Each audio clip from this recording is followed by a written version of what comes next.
Hello students, कैसे हैं आप लोग। So welcome to the second episode of my blog series climbing up the ladder of success. Every book has a story, this story has a book.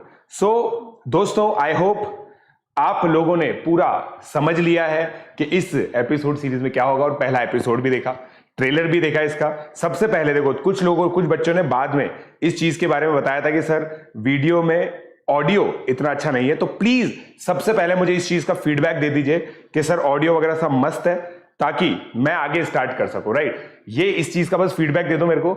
Audio वगैरह अगर सब बढ़िया है तो जल्दी से फिर मैं स्टार्ट करता हूं। ये इस चीज का बस फीडबैक दे दो मेरे को। आवाज वगैरह सब बढ़िया है दोस्तों, मेरे हिसाब से मुझे तो सही लग रही है। ठीक है, चलो ओके, सो लेट्स डिस्कस। सो दोस्तों, सबसे पहले ये चीज पढ़ो यार। ये समझ में नहीं आता कि सोशल साइंस में नंबर कैसे आते हैं। अभी तो कोई ये भी पूछ ले कि अगस्त रेवोल्यूशन कब हुआ था, तो मैं अक्टूबर आंसर दे दूं। इंग्लिश हिंदी तो वैसे ही लिखे हुए बहुत टाइम हो गया। ये ऑब्जेक्टिव की इतनी आदत हो गई है कि मन ही नहीं करता सब्जेक्टिव पेपर करने का। सो दोस्तों, इमेजिन कीजिए एक सिचुएशन, एक बच्चा जो बहुत सारे एनटीएससी स्टेज 1 के पेपर्स, मॉक पेपर्स दे चुका है, एनटीएससी स्टेज 1 का पेपर दे चुका है, और इतने सारे ऑब्जेक्टिव पेपर देने के बाद अब सब्जेक्टिव में लिखें कैसे। हिंदी इंग्लिश लिखते थे, मगर जो दुविधा थी ना, वो बहुत विकट थी। और ये चीज मेरे हिसाब से आप लोग भी फेस करते होंगे, मतलब ये बहुत सारे बच्चों की कहानी है। तो अब दोस्तों, क्या 10th बोर्ड का जो टाइम होता है ना, वो बहुत ज्यादा मतलब मैं ये कहूंगा कि बहुत ज्यादा इंटरेस्टिंग होता है। 2-3 रीजन होते हैं। अब देखो, अगेन एकेडमिक रीजन सबसे आखिरी, समझ रहे हो। लाइफ में क्या प्रायोरिटी नहीं है अभी तक भी एकेडमिक्स प्रायोरिटी अभी आने वाली है। इस एपिसोड के एंड तक मेरी लाइफ में एकेडमिक्स की बहुत ज्यादा प्रायोरिटी आने वाली है, ये आपको पता चलेगा, और इसका मोटिवेशन क्या था वो भी पता चलेगा। बट क्या होता है, 10th क्लास के अंदर है, अब ये चीज सोचने के, 11th में स्ट्रीम्स चेंज होंगी, तो जितने भी बच्चे हमारी क्लास के अंदर हैं, जितने भी बच्चे क्लास के अंदर हैं, वो बिछड़ जाएंगे। कुछ कॉमर्स में चले जाएंगे, कुछ बायो में चले जाएंगे। मेरा मैथ साइंस लेना डिसाइडेड था, तो ये चीज दिमाग में चलती है, और फिर ये सोचते हैं कि यार ये भाई यही है जीवन में बस ये टाइम एंजॉय करना है। तो हम लोगों ने क्या किया, हम लोगों का जो सेंटर था बहुत दूर आता था, हम लोगों ने एक बस की। ठीक है, बस मतलब मैंने एक बस नहीं की, सारे स्कूल वालों ने मिलकर, सारे बच्चों ने मिलकर बस की, और ये डिसाइड हुआ कि भाई वहां पे बस जब तक सेंटर तक पहुंचेंगे ना, बिल्कुल धमा चौकड़ी करते हुए जाएंगे। ठीक है, और ये था कि भाई अगेन मोटिव क्या था, लास्ट का कुछ टाइम है जो अच्छे से स्पेंड करना है, लास्ट का कुछ टाइम है जो बिल्कुल बढ़िया तरीके से स्पेंड करना है। ठीक है, और उस समय तक क्या है ना, मेरा प्रमोशन भी हो गया था थोड़ा बहुत प्रमोशन कैसे हो गया, आपको मेरी गाड़ी याद है। ठीक है, उस गाड़ी से थोड़ा सा ऊपर मुझे पापा ने बाइक दिला दी थी। ठीक है, और वो बाइक क्यों दिलाई थी उसका भी रीजन बताऊंगा भाई, कि जो मेरा बड़ा भाई था उसको और अच्छी बाइक मिल गई थी, तो उसकी बाइक मुझे मिल गई थी। तो इस तरह की कहानी आपको पता ही है, छोटे बच्चे, छोटे भाई लोग कैसे एक्सप्लॉइट होते हैं। तो ये जो सारी चीज है ना, ये मतलब चल रही थी लाइफ में। अब 10th बोर्ड के अंदर, ठीक है, मतलब मेरे सामने जो चैलेंज था ना, जो मुझे उस समय तक नहीं पता था, मतलब बहुत ऑनेस्टली बता रहे, 10th बोर्ड का जो चैलेंज है ना, वो 12th बोर्ड के वक्त पता चलता है रियलिटी। क्योंकि 10th बोर्ड एक तरह से लाइफ में एक सेमीफाइनल की तरह है। आप स्कूल में एग्जाम दे रहे हो, स्कूल में भी सब्जेक्टिव एग्जाम दे रहे हो, इसमें भी सब्जेक्टिव एग्जाम दे रहे हो, तो लाइफ में कुछ ऐसा नया लगता नहीं है। ठीक है, अब क्या हो गया था, एनटीएससी की तैयारी कर रखी थी, मैथ साइंस और सोशल साइंस तो बिल्कुल एडवांस तरीके से कर रखा था। तो अब ये चीज आई कि भाई हिंदी इंग्लिश में कैसे होगा।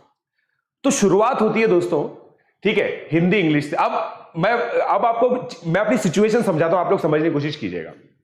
इंग्लिश की बात करते हैं, तो इंग्लिश में मैंने आज दोस्तों आप लोगों के साथ शेयर भी किया। तो right an essay on cow. अब मुझे पता है ऐसे का कॉन्सेप्ट कभी समझ में नहीं आया, आज तक भी समझ में नहीं आया। Now the word limit is 250 words. If I am writing factually correct information in 250 words, I am liable to get full marks, ऐसा मुझे लगता है। जैसे मतलब मैथमेटिक्स में क्या होता है कि भाई x² - 5x + 6 = 0 है, आपको x की वैल्यू निकालनी है, x की वैल्यू 2 और 3 लिख दिया, ये फैक्चुअली करेक्ट है, आपको पूरे नंबर मिलेंगे। बट नहीं, you have to be creative in writing these 250 words, and I was not creative at all. Right, I became creative after my IIT life and everything. But उस समय अगर काऊ की बात चल रही थी, तो मैं बोलता भी काऊ ही था।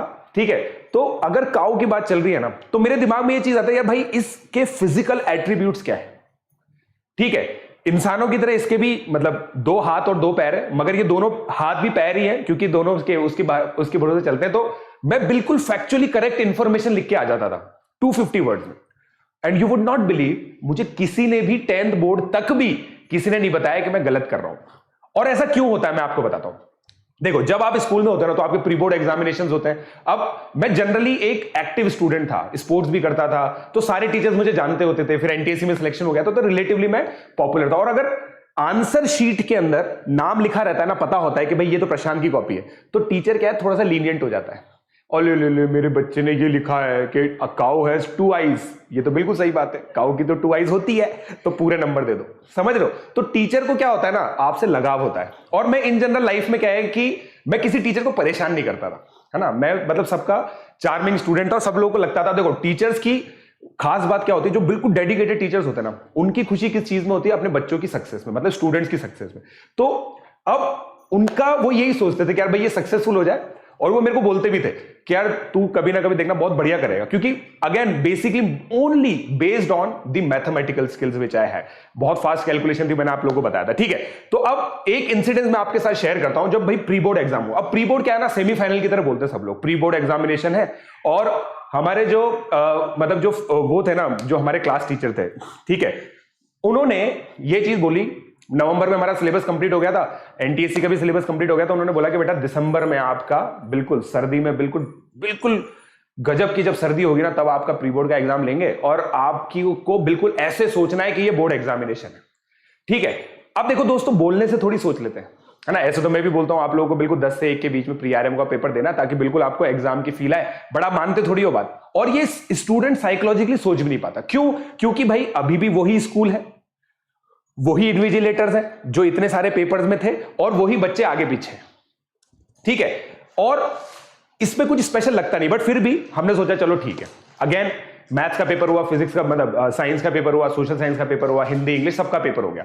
मेरी 93 के करीब कुछ तो परसेंटेज आई थी प्री बोर्ड्स के अंदर। और मैथमेटिक्स में यही था कि भाई किसकी कॉपी चेक की जाए। मैथमेटिक्स में प्री बोर्ड में हमारी कॉपी जो थी ना, वो चेक हो रही थी, तो वो बोल रहे थे कि किसकी कॉपी चेक की जाए, ठीक है। तो एक बच्चा था, तो उसने बोला कि सर अगर खुश होना है तो प्रशांत की चेक कर लो, वरना मेरी चेक कर लो, ठीक है। तो ये चीज एक बहुत ही नोटोरियस बच्चा था, मैं उसका नाम भी बता सकता हूँ, विनायक नाम है उसका, ठीक है। तो मेरा अभी भी फ्रेंड है वो। तो उसने जोकिंगली ये बोला कि सर अगर देखो मतलब खुश होना है तो प्रशांत की चेक कर लो, वरना मेरी चेक कर लो। तो सर ने चेक की, 95 मार्क्स आए मेरे प्री बोर्ड्स के अंदर, ठीक है। और सर को देख रहा था मैं, टिक टिक टिक टिक, मैं मतलब आपको उस समय फील हो जाता है कि भाई आपके पूरे नंबर आने वाले हैं, ठीक है।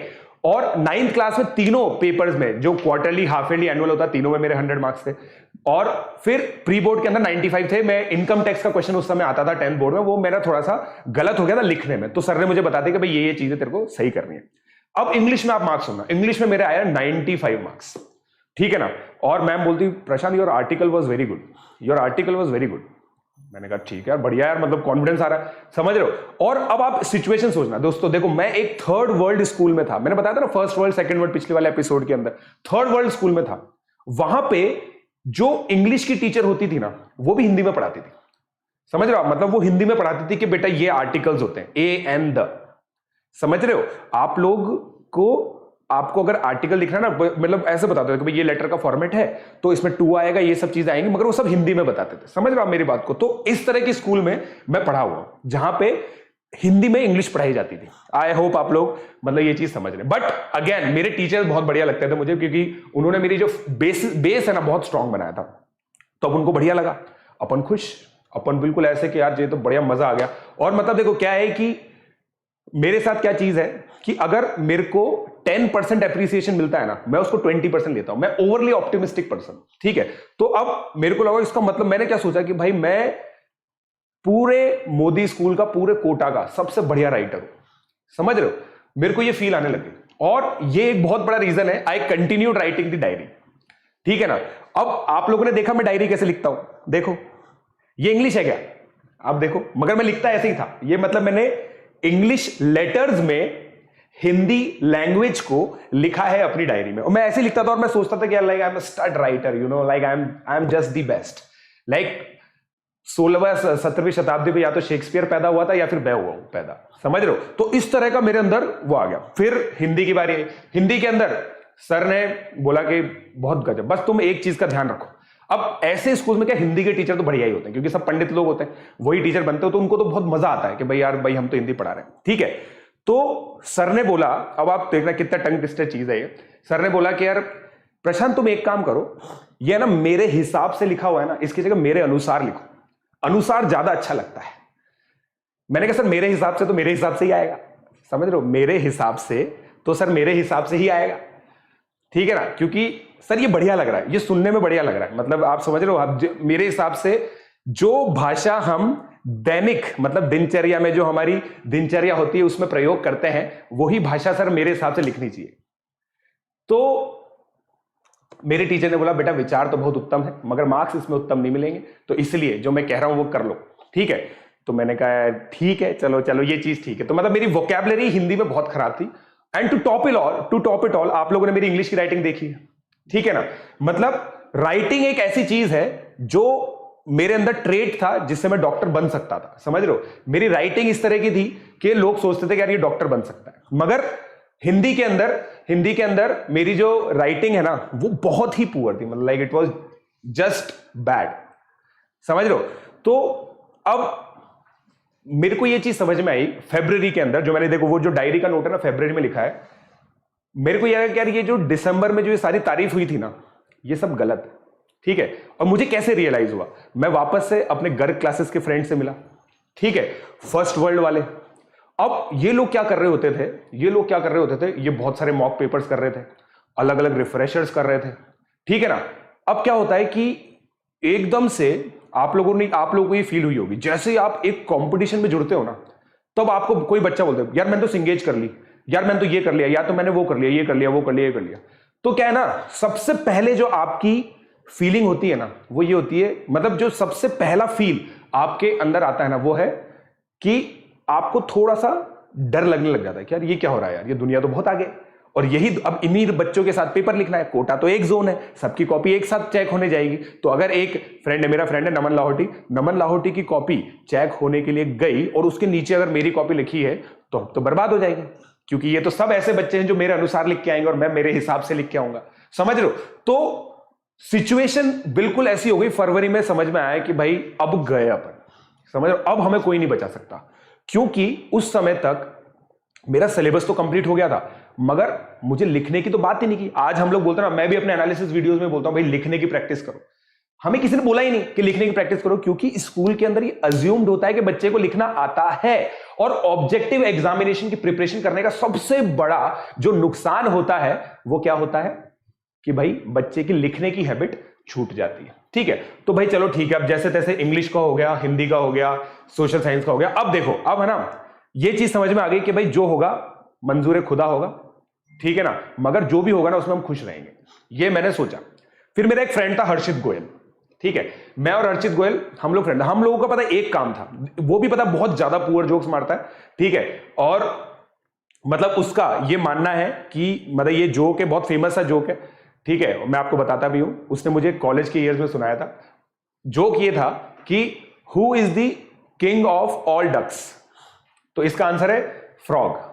मैंने बोला कैसे, because he is main duck. मैंने like this is rubbish, this is a rubbish joke and you are rubbish and just go to hell, ठीक है। बट उसका क्लेम था कि ये उसने बनाया, जबकि मैंने गूगल पे सर्च किया था तो वो ऑलरेडी अवेलेबल जोक था।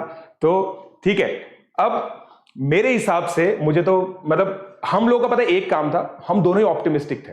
ही has all the trades which I have, but उसकी कैलकुलेशन बहुत पुअर है, मतलब कैलकुलेशन स्पीड अच्छी है, मगर 3 + 3 = 9 लिखने वाले कुछ लोगों में से, चुनिंदा लोगों में से वो एक था, तो इस वजह से वो थोड़ा सा पीछे रहता था, ठीक है।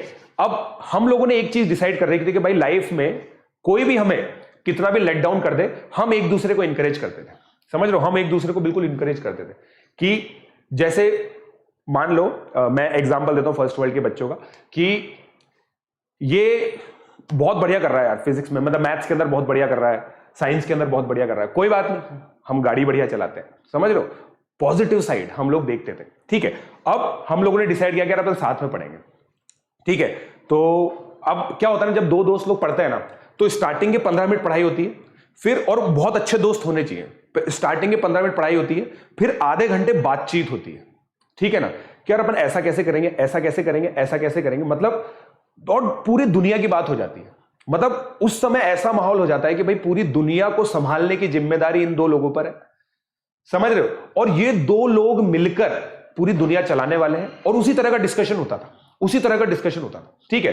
तो उस समय पता है कांग्रेस गवर्नमेंट थी, ठीक है, मनमोहन सिंह जी प्राइम मिनिस्टर बने थे। तो 15 मिनट मतलब सोशल साइंस का पहला पेपर था, सोशल साइंस की बातचीत हो रही है और उसके बाद ये डिस्कशन हो रहा था, यार मनमोहन सिंह जी मतलब पावरफुल प्राइम मिनिस्टर नहीं है जैसे अटल बिहारी वाजपेयी जी थे, ठीक है ना।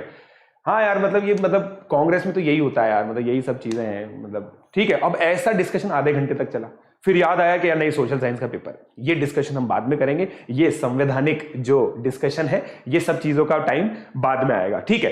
तो अब ठीक है चलो ये भी हो गया भाई कि मैंने अब कर लिया, पेपर कर लिया। अब उसके बाद फिर शॉर्ट ट्रिक्स बनाने में लग रहे हैं कि भाई ये गेहूं कहां कहां उगता है, गेहूं कहां कहां उगता है, तो भाई पंजाब, यूपी, बिहार, ये सब है ना। फिर इसकी एक्रोनिम बना रहे PUB पबजी, है ना, मतलब पंजाब। अब उस समय तो पबजी था नहीं ऑब्वियसली, बता ये तो मैं बना के बोल रहा हूं, बट इस तरह के एक्रोनिम्स हम लोग बनाते होते थे, ठीक है। फिर लास्ट में हम गए अपने टीचर के पास कि अब मैम लास्ट मिनट टिप्स दीजिए हमें। तो मैडम ने एक टिप दी, बेटा एक चीज याद रखना, दो चीजें याद रखो, मतलब एक चीज याद रखना, दो चीजें याद रखो। पहला, पिक्चर डायग्राम आएगा ही आएगा, ठीक है। दूसरा, तुम उस पिक्चर को पहचान नहीं पाओगे। अगर ये दोनों चीजें तुम्हारे साथ होती हैं, ठीक है, ये दोनों चीजें तुम्हारे साथ होती हैं, तो ये याद रखना कि जो उसमें एक ऑप्शनल क्वेश्चन क्या आता है, ब्लाइंड स्टूडेंट के लिए आता है, क्योंकि वो पिक्चर देख नहीं सकते वो बच्चे, तो उनके लिए उसमें जो डायग्राम के अंदर फिगर होगा ना, उसी के बारे में नीचे क्वेश्चन होगा, तो तुम्हें हिंट मिल जाएगी। अब उसी दौरान दोस्तों क्या था कि हम सब लोग थे वहां पे, सारे बच्चे थे, सारे स्कूल के बच्चे सारे एक साथ आए हुए, ठीक है। और मुझे ये इंफॉर्मेशन पता थी कि जो मेरी बुक में मिस ओ है, ये उनका आखिरी दिन था, क्योंकि वो 11th में किसी और स्कूल में जा रही थी। तो अब दिमाग उस जगह थोड़ी लगेगा कि मैडम क्या गाइडेंस दे रही है, मतलब ये मेरे हिसाब से आप लोग समझ सकते हो, ठीक है, आप लोग ज्यादा समझदार हो इसके अंदर आजकल। तो भाई ये चीज मैडम ने बताई, अब मेरे दिमाग में ये घुस तो गई, मतलब गई तो सही, पर रजिस्टर नहीं हुई। एक होता है ना कि इंफॉर्मेशन मिल तो गई बट उसको प्रोसेस नहीं किया, तो भाई मैंने इस इंफॉर्मेशन को प्रोसेस नहीं किया। अब मैं आपको बताता हूं फिर इसके साथ क्या हुआ। तो ये वो डायग्राम था, ठीक है। अब आप देखो मैडम की बात बिल्कुल सही थी, पिक्चर डायग्राम आएगा, क्वेश्चन नंबर 1 लिखा हुआ है, पिक्चर डायग्राम आएगा, और पिक्चर डायग्राम पहचान भी नहीं पाओगे।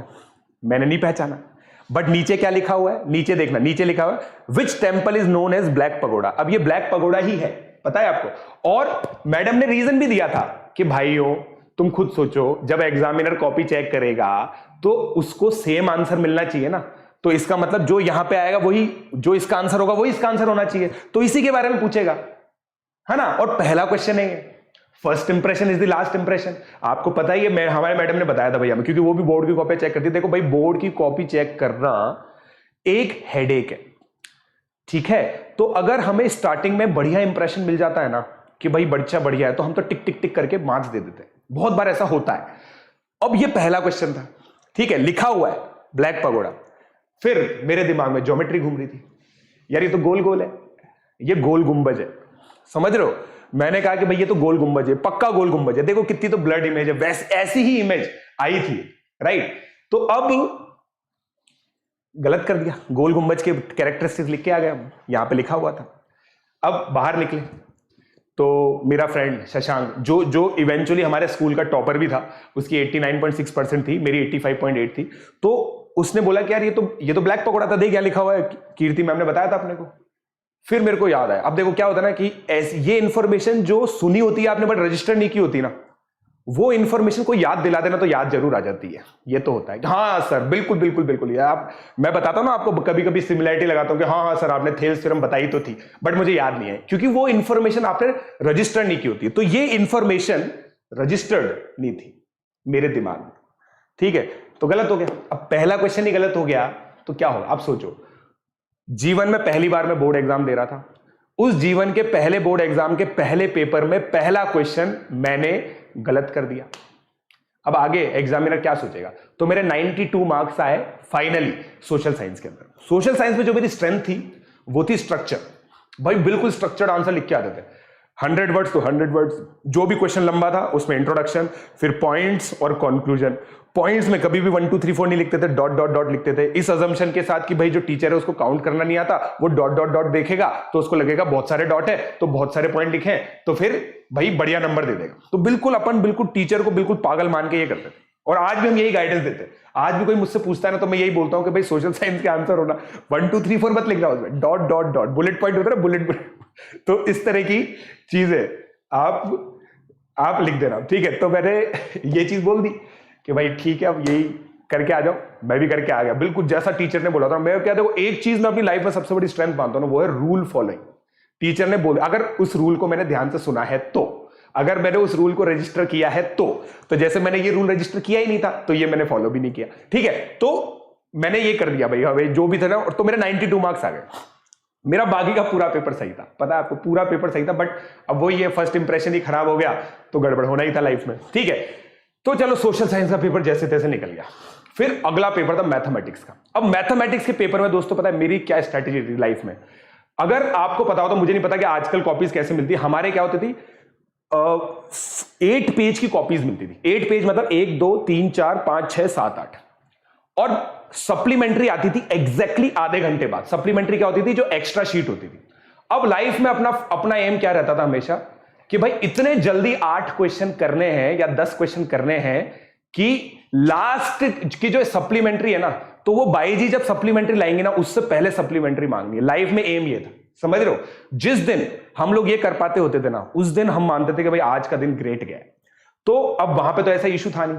मैथ्स का पेपर हमेशा 10th बोर्ड हो, कोई सा भी 9th का हो 8th का हो, मेरा हमेशा पहले 1 घंटे में सॉल्व हो जाता था। क्योंकि अब होगा क्यों नहीं, एनटीएससी की आदत है। एनटीएससी में आधे घंटे में 20 क्वेश्चंस करते थे, बोर्ड के अंदर 3 घंटे में 25 क्वेश्चंस आते थे, ठीक है। तो अपन ने पेपर सॉल्व कर दिया पूरा, और पेपर सॉल्व करने के बाद बस क्या था, रिप्रेजेंटेशन। सर ने बता रखा था कि बेटा तू ये इनकम टैक्स में गलत करता है। सर ने बोला था पीछे से अटेम्प्ट करना पेपर, 5-5 नंबर के, 6-6 नंबर के, जो मेरे को याद नहीं एग्जैक्टली मार्किंग स्कीम क्या थी उस समय, बट 6-6 नंबर के, 4-4, जो भी लास्ट में जो सबसे बड़े क्वेश्चन होते हैं उनको सबसे पहले करना, और बिल्कुल जमा के लिखना। अलग अलग पेन यूज करना मत, पेन की इंक अगर चेंज कर रहा हो तो साइन करवा लेना। जो भी उसमें प्रोसेस थी अपन ने वो फॉलो की। अब लिखते गए भाई, मतलब आंसर तो सबके आ ही गए थे। जैसे क्रॉस मल्टीप्लिकेशन मेथड है, क्रॉस मल्टीप्लिकेशन मेथड मेरे टाइम पे था, उसमें सिली मिस्टेक होती है। पहले चुपके से एलिमिनेशन मेथड से सॉल्व कर लिया और फिर आंसर वेरीफाई कर लिया, ठीक है ना। और इस बिलीव के साथ कि भाई कैलकुलेशन तो कौन ही चेक करने वाला। बट आप लोग सोचो, आप लोग मेरी कैलकुलेशन देख दो कितनी स्टेप्स में खाता हूं। दिल पे पत्थर रख के एक स्टेप लिखी मैंने। और ये हमारे टीचर ने बोला था कि अगर तुमने सप्लीमेंट्री ली तो भारत सरकार इसको अपनी रिसोर्स का वेस्टेज मानेगी, और अगर तुमने भारत सरकार की रिसोर्स वेस्ट की तो वो तुम्हारे नंबर काटेगी। तो मैंने ये सोच लिया, प्लान कर लिया कि भाई सप्लीमेंट्री एक्स्ट्रा लेनी। समझ रहे हो आप, एक बच्चा जो बचपन से जी ही इसलिए रहा है कि उसको सप्लीमेंट्री लेनी है क्वेश्चन में, एग्जाम में, वो बच्चा सप्लीमेंट्री ना ले, ठीक है। तो मैंने ये सोचा कि यार देखो मैं सप्लीमेंट्री तो नहीं लूंगा मगर आखिरी पेज तक लिख के आऊंगा। समझ रहे हो, मैंने बोला कि भाई गोल चेंज, अब आखिरी पेज तक लिख के आना है। तो अपन आखिरी पेज तक लिख के आए, समझ रहे हो। तो वो आखिरी पेज में लिखा, और चलो मैथमेटिक्स का पेपर हो गया। अब पता एक होता है ना, क्या देखो जो आपको लाइफ में सबसे अमेजिंग लगता है ना, वो जब खत्म हो जाता है ना तो लाइफ में एक वैक्यूम आ जाता है। अब बोर्ड एग्जाम तो और चलने वाले थे, क्योंकि बोर्ड के एग्जाम के बीच में बहुत टाइम होता है, मगर मेरी लाइफ में वैक्यूम आ गया। वैक्यूम क्यों आ गया, क्योंकि जो सबसे इंटरेस्टिंग चीज लगती थी, जिसमें मैं सबसे बेस्ट कर सकता था, मैंने बेस्ट भी किया और वो खत्म हो गया। अब पेपर था हिंदी, इंग्लिश और साइंस का, ठीक है। अब साइंस के अंदर दोस्तों बहुत बड़ी दुविधा थी बायोलॉजी। बायोलॉजी के अंदर प्रैक्टिकल में तो जैसे तैसे अपन ने क्या किया कि मतलब हो गया, मतलब समझ लो कैसे। अब कैसे हुआ हमारी, वो उसमें क्या है कि बाहर के टीचर आते हैं वाइवा लेने के लिए, और उनकी क्या स्ट्रेटेजी होती है कि भाई अगर तुमने जिस भी चीज में प्रोजेक्ट बनाया ना, प्रोजेक्ट मतलब जो वाइवा के लिए बनता था, तो उससे क्वेश्चन नहीं पूछेंगे, क्योंकि बच्चा प्रोजेक्ट किस में बनाएगा, जिसमें वो सबसे बढ़िया होगा, ठीक है। तो उसमें से क्वेश्चन नहीं पूछते थे। अपन ने इसी बात को पकड़ा, अपन ने प्रोजेक्ट बनाया बायोलॉजी में कि भाई बायोलॉजी में क्वेश्चन पूछेंगे नहीं फिर तो, समझ रहे हो। अपन ने बनाया ह्यूमन डाइजेस्टिव सिस्टम, ठीक है। और ह्यूमन डाइजेस्टिव सिस्टम में हमारे साथ कृपा रही हमारी बहन की, जिसकी ड्राइंग बहुत शानदार थी, 8th क्लास में थी।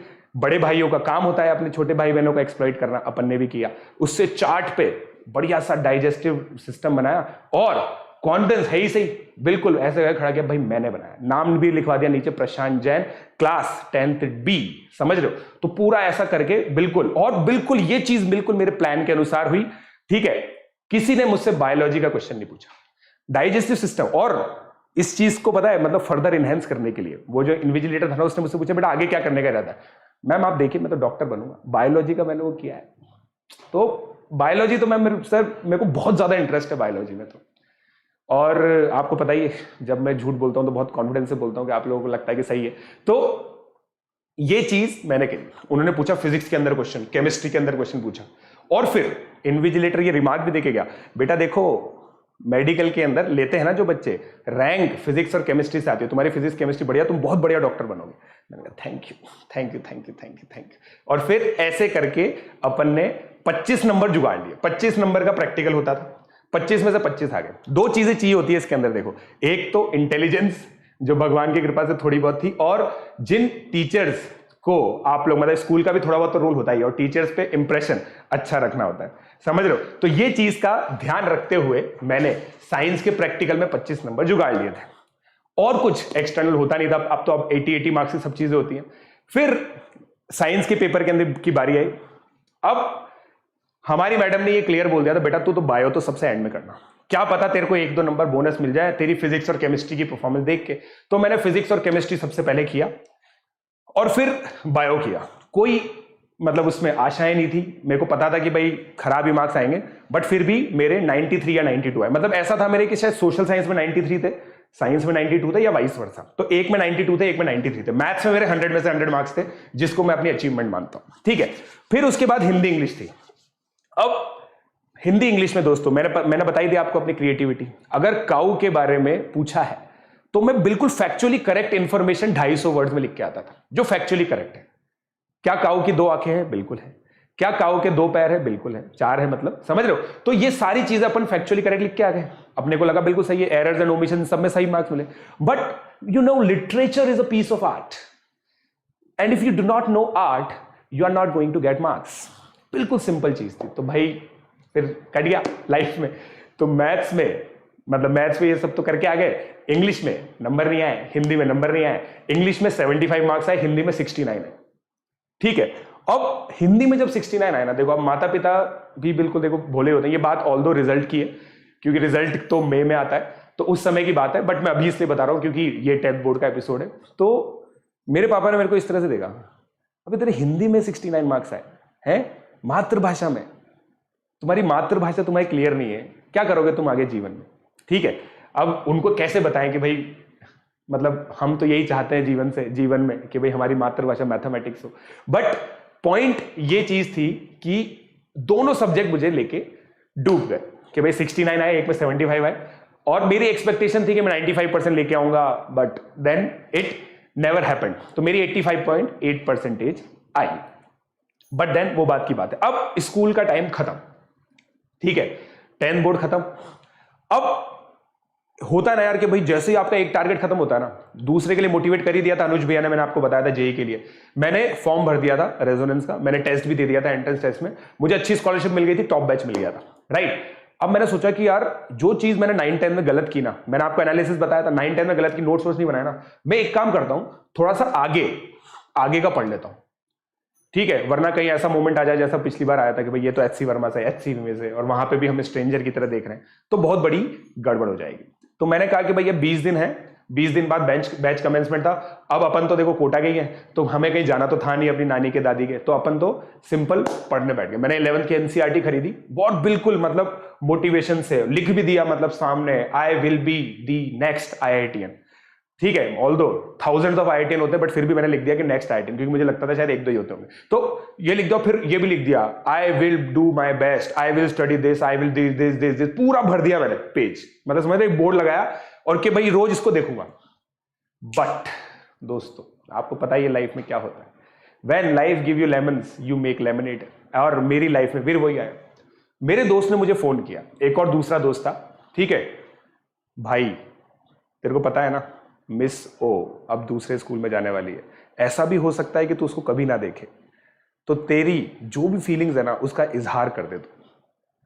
मैंने कहा हाँ यार ये बात तो बिल्कुल सही है, ये तो बहुत गजब की बात बताई इसने। अब क्या होता है ना, ऐसे टाइम पे ऐसे मोमेंट में गलत लोग आ ही जाते हैं लाइफ में, तो गलत गाइडेंस दे दी। अब उस समय दोस्तों जमाना था ईमेल का, तो और अपन है फैन ऋतिक रोशन के, ठीक है, जब से कहो ना प्यारे मूवी आई उसने डांस किया, अपन फैन थे ऋतिक रोशन के। ऋतिक रोशन का धूम मूवी में नाम था आर्यन, ठीक है, और अपन ने नाम रखा अपनी ईमेल आईडी का aryanprashant@yahoo.co.in, याहू चलती थी उस समय, ठीक है। और उस ईमेल आईडी को बना के मेरे एक दोस्त ने मुझे बताया कि यार देख पता है क्या होता है, अपन इसमें ग्रीटिंग कार्ड भी भेज सकते हैं। और ऑब्वियसली मैं तो बिल्कुल इनोसेंट था ही सही, तो मैंने सोचा कि यार ग्रीटिंग कार्ड ईमेल के थ्रू कैसे भेजेंगे, ये तो इलेक्ट्रॉनिक चीज है, मतलब इतना तो दिमाग में था कि भाई ग्रीटिंग कार्ड को लैपटॉप या कंप्यूटर के अंदर डाल तो नहीं सकते। तो उसने बोला ई ग्रीटिंग कार्ड का कुछ कॉन्सेप्ट होता है, ये खरीदना पड़ता है। तो उस समय, आजकल तो फ्री में ई ग्रीटिंग कार्ड मिल जाते हैं, बट मैंने खरीदा, मैंने इन्वेस्ट किए 5 रुपए पूरे, समझ रहे हो। अब पूरे 5 रुपए इन्वेस्ट करने के बाद मैंने बहुत शानदार, जिसमें 1 2 3 4 5 6 7 रोजेस थे, पूरे 7 रोजेस थे, ऐसा करके भेजा, ठीक है। उस लेटर का जो टेक्स्ट है ना, वो मैंने यहां पे डाला नहीं है, क्योंकि तुम फिर मेरी बेइज्जती कर दोगे इंग्लिश की, इसलिए मैंने डाला नहीं है। बट मैं ये सोच रहा था कि रिप्लाई आएगा, मतलब ऐसा उसने, मेरे दोस्त ने बोला कि यार देखना पता है इन सब चीजों में क्या है, एक बार में रिवर्ट नहीं आता, एक बार में रिप्लाई नहीं आता, तो तू वेट करना और फिर डालना रिमाइंडर, फिर दूसरी बार रिमाइंडर, ऐसे 2-3 बार करना पड़ सकता है तेरे को, ठीक है। तो तुम अगर हार मत मानना, तेरे पास 20 दिन है, फिर तेरी कोचिंग चालू हो जाएगी, फिर तो तू कुछ कर नहीं पाएगा, ठीक है। तो तू हार मत मानना, तू 2-3 बार रिमाइंडर करना। अब पहले दिन मैंने भेजा, और उस समय क्या होता था, 10 रुपए में 1 घंटे का इंटरनेट का सिस्टम होता था। तो मैं गया कैफेटेरिया पे, मैंने देखा कुछ नहीं था, मेल नहीं आया। फिर मैं अगले दिन गया, कुछ नहीं था। फिर तीसरे दिन गया, तीसरे दिन मेल था, और उस मेल की लैंग्वेज है ये, ठीक है। आप इस लैंग्वेज को पढ़ सकते हैं, ठीक है। मैं आपको पढ़ के सुनाता हूं। Dear Prashant, it is very bold on your part to express your feelings.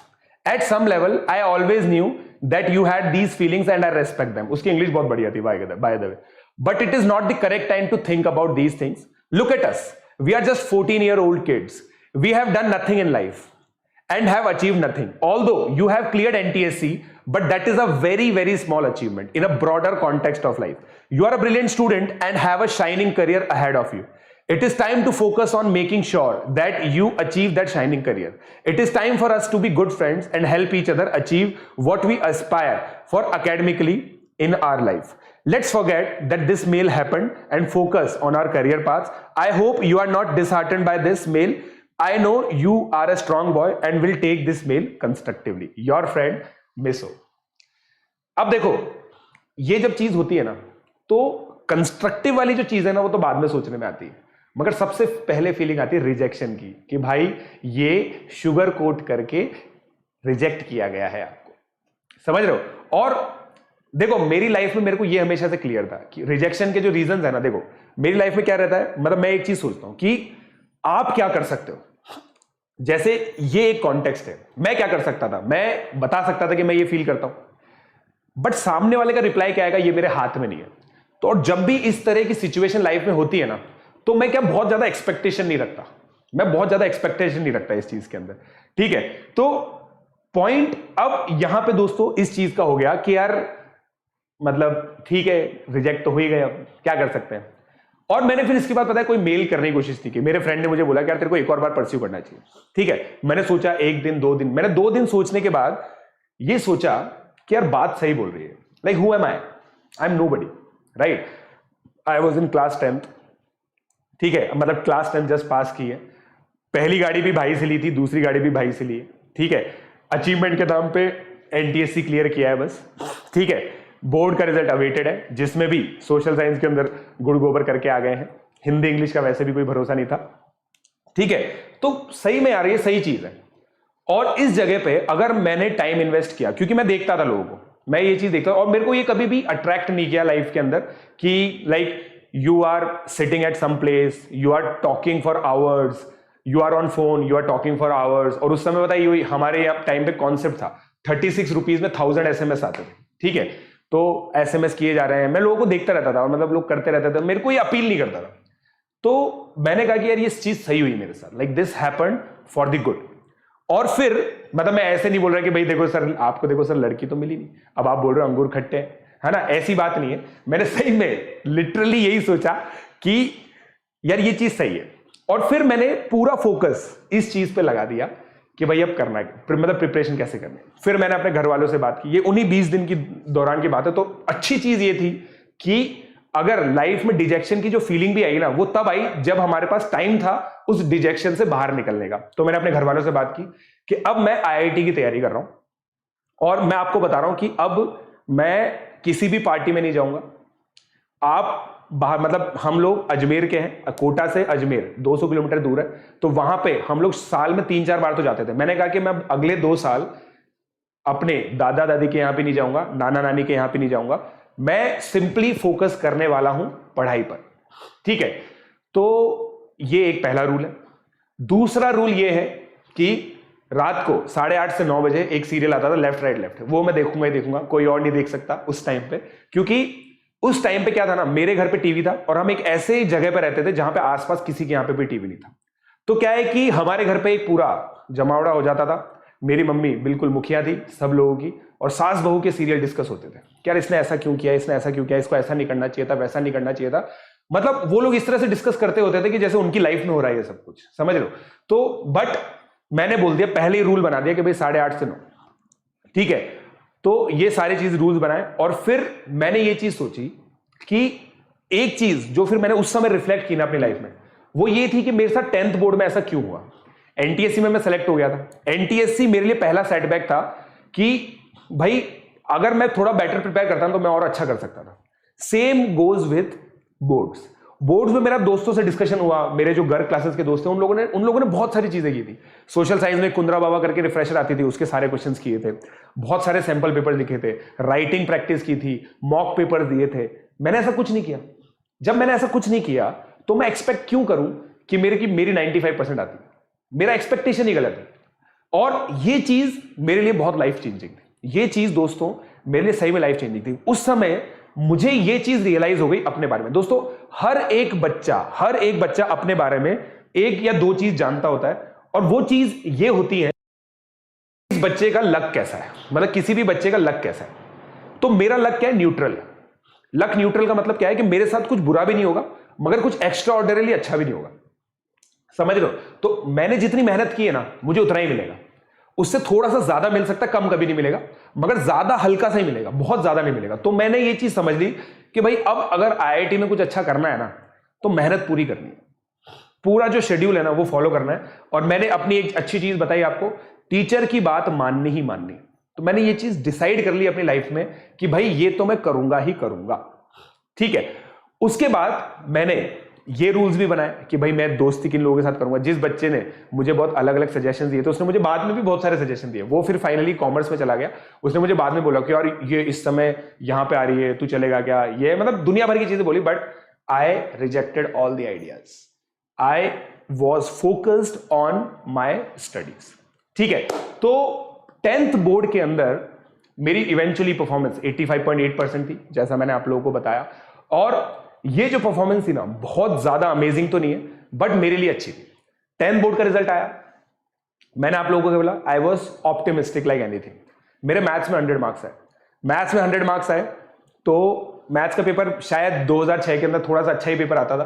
तो काफी मतलब कोटा में 3 या 4 लोगों के 100 में से 100 मार्क्स आए थे मैथमेटिक्स में। तो मेरी फोटो अखबार में छपी और टाइटल था 100 में से 100 का कमाल। So that was the first time जब मेरी फोटो अखबार में आई थी, ठीक है। मैंने आप लोगों को क्या बताया था, गर्ल क्लासेस के टाइम पे मेरा नाम आया था, फोटो नहीं आई थी, ठीक है। जब मैंने एनटीएससी क्लियर किया था, यहां पे मेरी फोटो आई, ठीक है ना। और मतलब ये चीज होती थी, मतलब मेरे पापा इस चीज में ये बोलती है कि भाई, ये बोलते हैं कि भाई मरने से पहले, मरने के बाद तो फोटो आती है ऑबिटुअरी के अंदर, बट मरने से पहले अगर किसी भी रीजन से आपकी फोटो आती है, अच्छे रीजन से, तो ये बहुत अच्छी बात है। तो मुझे उस चीज का बहुत प्राउड था, ठीक है। अब मेरा एक फ्रेंड था, उसने बोला कि यार तेरा तो रिजल्ट बर्बाद हो गया। तो मैंने तो बस उसको ये देखो, मैं अगेन ऑप्टिमिस्टिक आदमी, मैंने कहा भाई ये चीज मैं डिसाइड करूंगा कि मेरा रिजल्ट बर्बाद हुआ है नहीं हुआ, ठीक है, ये मैं डिसाइड करूंगा। क्या मैं क्रिएटिव आदमी हूं? नहीं। तो मेरे हिंदी इंग्लिश में कम नंबर आने थे? बिल्कुल हाँ। क्या मैंने स्टार्टिंग में वो जो सोशल साइंस वाली मिस्टेक की वो ब्लंडर था? एक ब्लंडर तो अलाउड होता है ना, ब्लंडर मैंने आईआईटी के पेपर में भी किए हैं, तो यहां पे भी अलाउड है, चलो वो हो गया। साइंस में मेरे को बायोलॉजी नहीं आती थी, 92 मार्क्स है, अच्छी बात है। मैथ्स जो मेरा स्ट्रेंथ था उसमें कोई वीक एरिया नहीं था, 100 में से 100 है। What else I could have expected? और क्या एक्सपेक्ट करता मैं, राइट? तो मैंने उसको ये चीज बोली कि भाई मैं अपने रिजल्ट से संतुष्ट हूं, और मई में रिजल्ट आया था, मेरी आईआईटी की प्रिपरेशन भी चल रही थी, सो मैंने इस चीज को बिल्कुल लाइटली लिया कि भाई 10th बोर्ड जो भी था जैसे भी था बहुत अच्छा था, हिंदी अब आएगी नहीं। और मैंने एक चीज उस समय रिजॉल्व किया कि इंग्लिश के अंदर अब मैं बहुत अच्छा करूंगा। 2 साल तक लिटरली मैं आप लोगों को बता रहा हूं दोस्तों, 11th और 12th के अंदर इंग्लिश मैंने बहुत अच्छे से की, और मुझे ये चीज बताई थी मेरे सीनियर्स ने भी कि इंग्लिश आगे जाके जीवन में बहुत काम आएगी, right? If you are in front of audience, if you are like going somewhere else, like English is a global language, right? Even if you are going to some other country, English will be your language.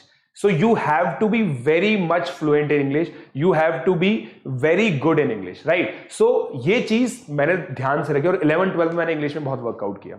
अब आप लोगों के लिए take away क्या है इन सब चीजों के अंदर? आप लोगों के लिए दोस्तों ये टेक अवे है कि क्या आप टाइम पे अपनी स्ट्रेंथ्स और वीकनेस देख पाते हैं, ठीक है? और क्या आप अपने आप से बहुत ज्यादा एक्सपेक्ट तो नहीं कर रहे, ठीक है?